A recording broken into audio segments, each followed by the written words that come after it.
Can speaker number 11 please come to the microphone, identify yourself and your organization you represent, and any financial disclosures you wish to make. Mannkind did not pay for my trip, but I would like to include someday I would like to work for Mannkind in the sales force.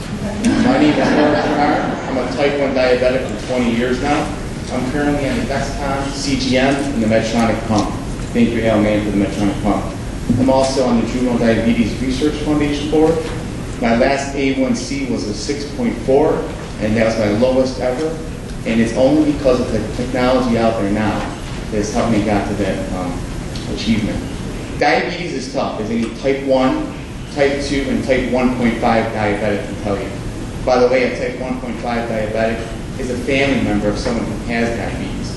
This diabetic population is much larger than the numbers indicated.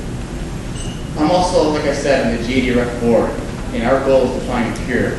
But like we always say, before we can find a cure, we need improvements to help treat our diabetes. Just like how Adam had showed earlier from Diatribe, I brought a picture of my CGM, and this is after a meal, okay?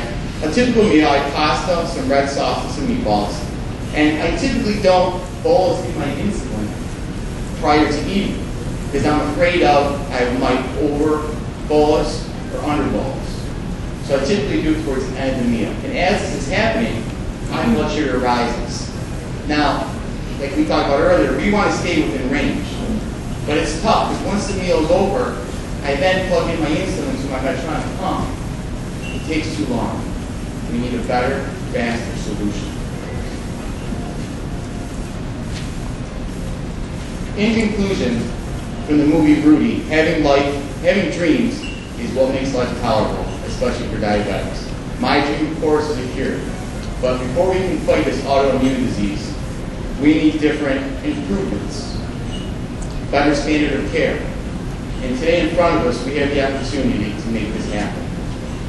I look very forward to working with my medical professionals and incorporating Afrezza along with my Dexcom CGM and my Medtronic pump to follow a daily routine to make this happen, to lower my blood sugars. Diabetes is tough, and everybody in this room knows that. But there are many advancements out there that can help make this disease that much easier. And that's what I'm asking for today. One last point that I would like to make is that throughout all this, from what I've seen here today, we talked a lot about low blood sugars. But one of my main concerns is when I wake up in the morning and my blood sugar is, say, 250 or whatever. You know, sometimes we make mistakes with diabetics. I plug in the insulin, and then I play the waiting game for the insulin to start working. I need a solution right here and right now. Thank you. Thank you. We'll speak on number 12.